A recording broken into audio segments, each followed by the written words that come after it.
Hi అండి, ఈరోజు Sunday కదా.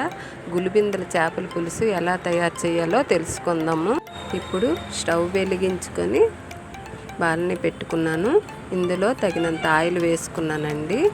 ఆయిల్ వేడెక్కింది. పోపులు ఆవాలు వేసుకున్నాను. ఆవాలు చిటపటలాడాక ఉల్లి పచ్చిమిర్చి వేసుకొని వేయించుకున్నాను అండి.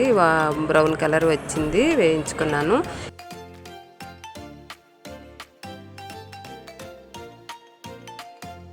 ఇందులో ముందుగా గరం మసాలా పేస్ట్ వేసుకున్నానండి, వేగిస్తున్నాను.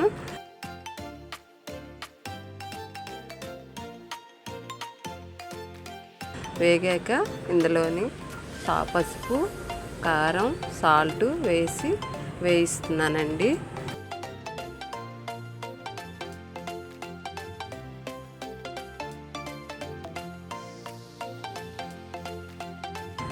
వేగిపోయింది కదా. ఇప్పుడు ముందుగా వేయించుకున్న చేపలు కూడా ఇందులో వేసుకొని నానబెట్టిన చింతపండు వాటర్ ఇందులో వేసుకుంటున్నాను.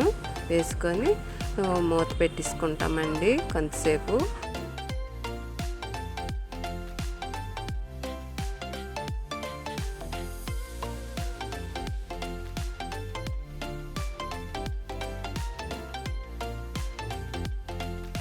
చేపలు కొంచెం ఉడికాక దగ్గరగా అయ్యింది కదండి పులుసు. ఇందులో దించే టైంలోని కరివేపాకు కానీ కొత్తిమీర కానీ వేసుకోవాలండి. కొత్తిమీర లేదు కదా, కరివేపాకు వేసుకుంటున్నానండి. ఎంతో గుమగుమలాడే గులిబిందల చేపల పులుసు రెడీ అయిపోయిందండి.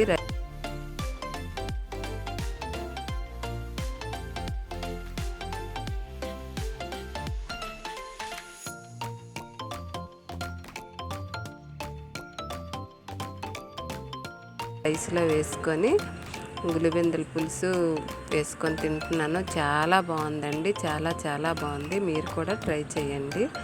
ఈ వీడియో నచ్చినట్లయితే లైక్ చేసి సబ్స్క్రైబ్ చేయండి. Thank you.